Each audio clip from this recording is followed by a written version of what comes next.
Sabi niya po kung pwede daw mag-ship na lang daw po siya sa education kasi masyado po siya nahihirapan tapos isa daw po kayong mga basher niya. Ayoko. Di ako po hanggat di mo sinasagot yung tanong ko. Carla, will you be my girlfriend?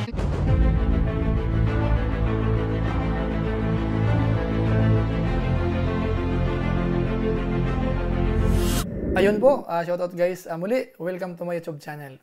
Ito po si Kuya July, ang inyong katugang, ang inyong kalingap na muling babati po sa inyo ng magandang araw, magandang gabi. Saang sulok man po tayo ng mundo naroroon. At sa araw na ito, meron tayong panibagong vlog.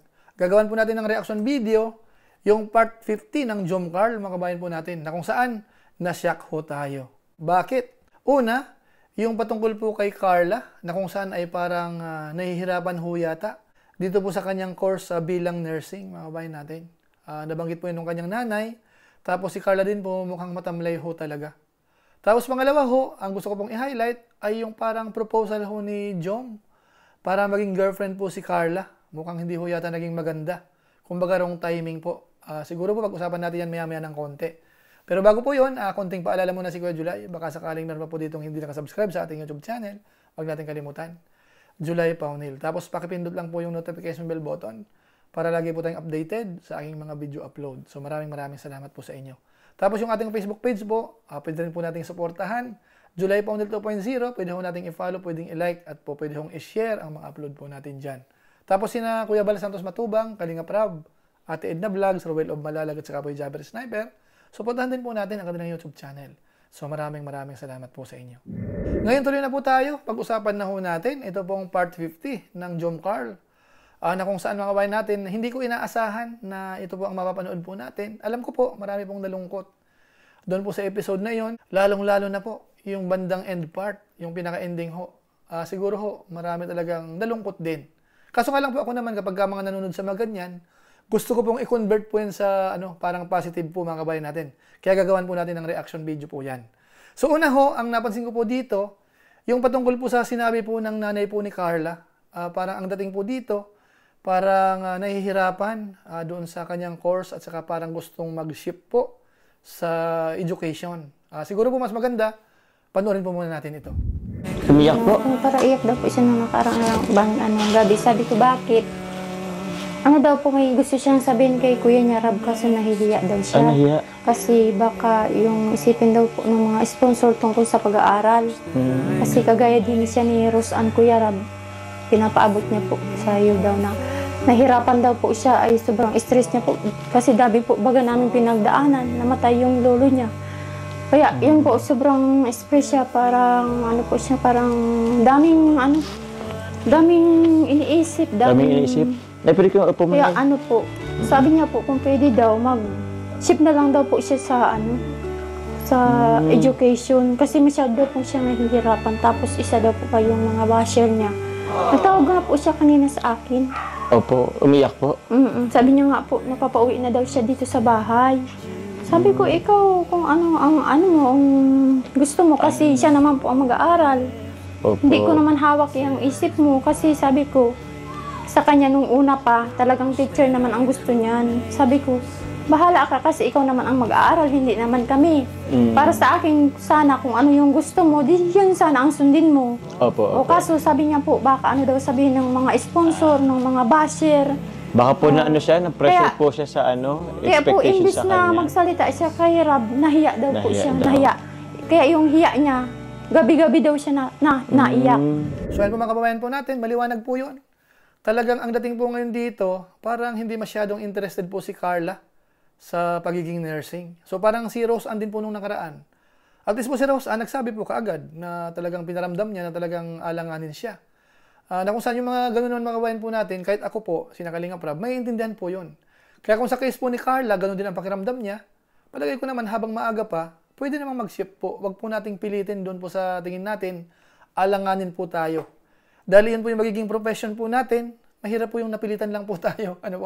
So kung sa tingin po ni Carla, medyo alanganin siya, pwede po siyang mag-ship. Sabihin niya po ng maayos kay Kalinga Prab, hindi po yan ko kontra. So ngayon, puntahan naman po natin sa part naman po ni Carla. Kasi nga po, dinalaw po ito ni Jom Actually, may sorpresa si John po dito. Ano? May dala po siyang balloon. Tapos may flowers po yun. Ano? Saka yung proposal nandoon po. So, panoorin po natin kasi sa tingin ko parang ano po, parang yung binanggit ng nanay ni Carla, parang dala-dala pa rin po talaga niya nung dumating po si John. Malungkot po si Carla. At halata natin merong pinagdadaanan po. Pero magaganon pa man po, panoorin po muna natin ito nung dumating po si John. At saka kung paano po in-offer yung parang ano po, yung proposal na will you be my girlfriend? Ito, panoorin po natin. Grabe naman kung kahit ilang minuto lang, reply ka sa akin.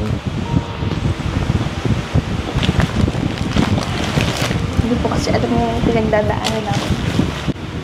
Ano ba talaga parang nasa puso mo?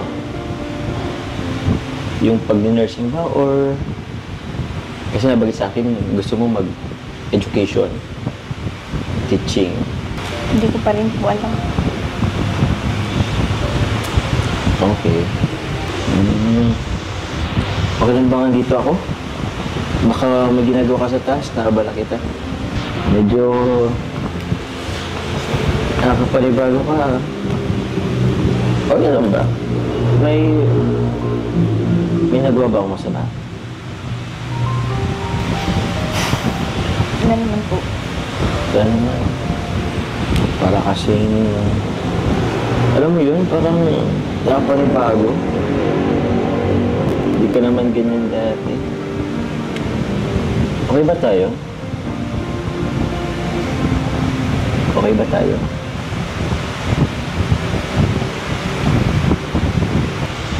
Alam mo, may gusto ko sanang sabihin sa'yo eh. Pasensya na, late na pero andito pa rin ako. Yun nga, kasi meron kasi akong gusto kong sabihin sa'yo. Tawag niyan, actually nahiya kasi ako eh. Gusto ko rin kasi malaman yung status natin dalawa. Gusto rin malaman kasi madami rin kasi nagsasabi. Gusto ko rin naman itry. Bahala na, ewan ko, bahala na kung anong pwedeng mangyari. Nakabahan ako eh. Ano po yun? Ano? Kasi nga itong buwan ng August, kahapon actually, Girlfriend's Day.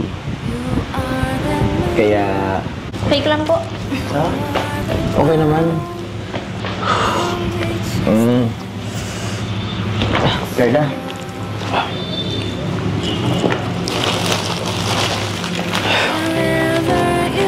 Will you be my girlfriend? Ano po yun? Tatanong ako, will you be my girlfriend? Tumayo ka nga po dyan. O bakit? Seryoso ako. Tinatanong kita, will you be my girlfriend?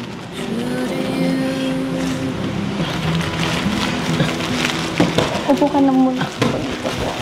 Aba, ayoko. Hindi ako upo hanggat di mo sinasagot yung tanong ko. Carla, will you be my girlfriend? Wala po akong panahon para makipagbiruan po. Hindi naman ipagbiruan. Seryoso ako. Will you be my girlfriend? Tayo ko lang po.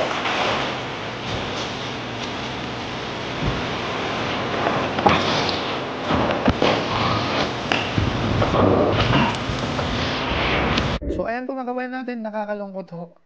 Doon po sa, ano po, ginawa ni Carla, although hindi ganun kaliwanag kung yes or no, pero sa panonood po natin, parang hindi, parang hindi siya pumayag doon sa pinopose ni Jomar, at ramdam ni Jomar po yun, hanggat sa tumayo po siya. Yung reaksyon niya po, malungkot po talaga si Jomar, mga kabayan po natin. Pero ako po, kung ako tatanungin, medyo wala lang sa timing si Jomar. Sana nung nalaman niya po na may problema si Carla, nung pinuntahan, dapat ang pinag-usapan ay concentrated muna doon sa problema. Na alam naman po natin, si Carla ho sa ngayon, kailangan po talagang alalayan yan. Kasi naghahalo po yung nararamdaman yan, bukod sa parang nahihirapan sa, sa pag-aaral, doon sa course na kinuha. Po yan, yung lungkot, dahil unang nalayo sa mga magulang. So tapos may mga konting alalahanin din po yan, yung pang araw-araw. So hindi mo masasabi na ang isip po niyan ay talagang relax na relax sa ngayon kasi nag-a-adjust pa po. So ang sa akin po dito, ang pinaka the best po sigurong ginawa diyan, hindi mo na in-offer yung ino-offer po ni Jomar, mga kabayan natin. Dahil pwede naman po yun sa ibang araw. O kaya naman, iabot lang ng ganun yun, wala na yung paluhod-luhod. So ang dating po kanina, parang ayaw naman ni Carla po na magpakipagplastikan siguro. Kumbaga yun ang nararamdaman niya parang hindi pa siya ready. Nabanggit niya naman po, di ba? Na parang hindi yun yung tamang timing. So masasabi natin, ako naman, hindi ako nawala ng pag-asa na iisipin natin na parang wala na, busted na si Jomar, mga kabayan natin. Nakakalungkot na, wala na tayong pag-asa. Alam niyo po, yan po ay part po yan ng, ng relasyon nila bilang mag-partner o kaya mag-love team po, mga kabayan natin. Na alam naman po natin, siyempre po yung totoong buhay at saka yung love team. Minsan hindi naman magkapareho. Although siyempre yung mga viewers natin, talagang marami na pong umaasa na sana maging sila. Pero ako naman po, hindi ko pa po kino-close po yung bagay na yan. Abangan po siguro natin sa mga susunod pang vlog. Malay natin, yung mag-iba po yung timpla. O kaya yung ambience, mag-iba po ng sitwasyon. Dahil nga po dito sa episode na ito, medyo malungkot po talaga. Pero tayo po, hindi tayo nawawalan ng pag-asa. Unahin po muna natin yung nararamdaman ni Carla, ipaliwanag yung mga dapat ipaliwanag, tulungan natin, alalayan po muna. Hanggat sa makapag-adjust po yan, tapos kapag talaga ayaw niyang maging nurse, talagang pwede naman po sa education siya. Mag-shift po siya, pwede naman po yan. Kahit ibang school, pwede po yan. At saka wag niya pong alalahanin yung mga sponsors, yung buzzers, sasabihin ng ibang tao, wag po. Ang isipin ni Carla yung sarili niya. Kung saan siya masaya, doon siya dapat. Dahil yung mga sponsor naman yung mga tumutulong sa kanya, sumusuporta, hindi niya naman po yan pinilit. Kusa pong sumusuporta yan sa kanya. Kaya ang pinaka-the best po yan, kung saan siya masaya, suportahan na lang po natin. So, yan lang po muna siguro ang ating reaction video, mga kabayan po natin. Yun po yung dalawang highlight po natin sa ngayon. At inuulit ko po, huwag tayo mawala ng pag-asa. Maging masaya po tayo, yung mga Jomcar fans po dyan. Lalo na ngayon, may mga nagiging million views pa po. Tuloy-tuloy po yan. So, maraming salamat po sa inyo. Siguro pansamantala, paalam po muna tayo. Pero gaya po ng dati, meron lang po muna tayong isa-shout out.